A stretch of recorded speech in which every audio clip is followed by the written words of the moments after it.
So if you're trying to become a flight attendant and you already applied, watch this video so you be aware of things that you need to know before you continue with this process.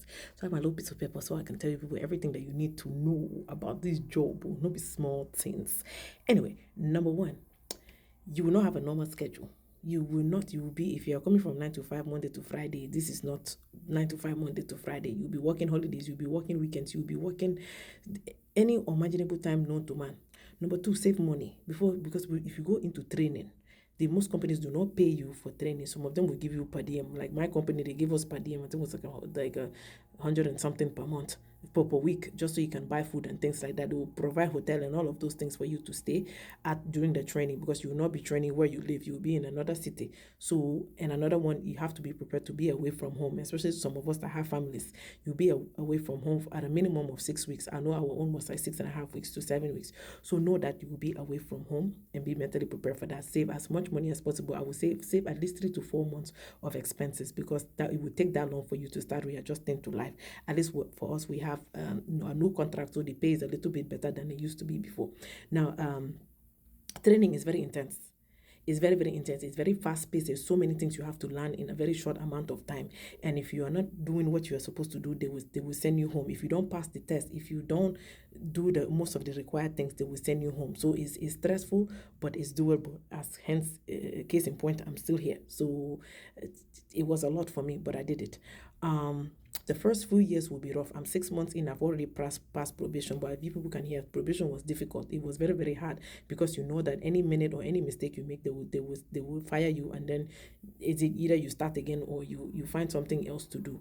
So make sure you are mentally prepared, because you reserve time. You'll be sitting on reserve. You don't know when you'll be called. You don't know, you can't plan for anything. So just make sure your schedule is as clear, and you have a good support system. If you are one of those people that have family, a good support system that will be able to help you during this at least 4-6 months. I know our company is 6 months. Other companies, like, it's a longer time for probation, but just know that's going to be one of the things.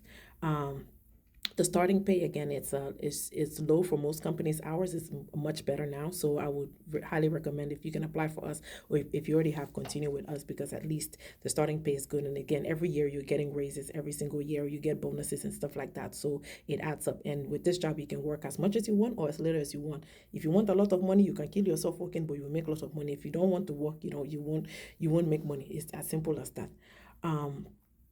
Living in your base could be, or commuting is hard. For me, I commute. I live in Atlanta. Of course, I'm based in DC. So every time I have to work, I have to fly back to base. And most of the time, I will lose one of my days off, because I have to fly the day before the day before reserve day, to make sure I arrive on time, so I'll be available for whatever they need me for. So, but I would recommend, if you can live in base, it's easier. But if you can't, I mean, there are ways to maneuver. Clearly, I'm still here. You can fly different airports, different airlines. That's the benefit of the job. You can fly through different airlines to be able to get to base. Sometimes you will drive if you have to make it on time, but that's one of it. You'll be dealing with difficult people. We already know this life is as crazy as it is. We live in a very crazy, selfish world, and every day just mentally prepare yourself that you will deal with anybody, because anybody that enter that plane, you could be mad, you could be sad, you could be happy. Like, people are on the plane for different reasons, and you have to be prepared to deal with any type of person that comes on that plane.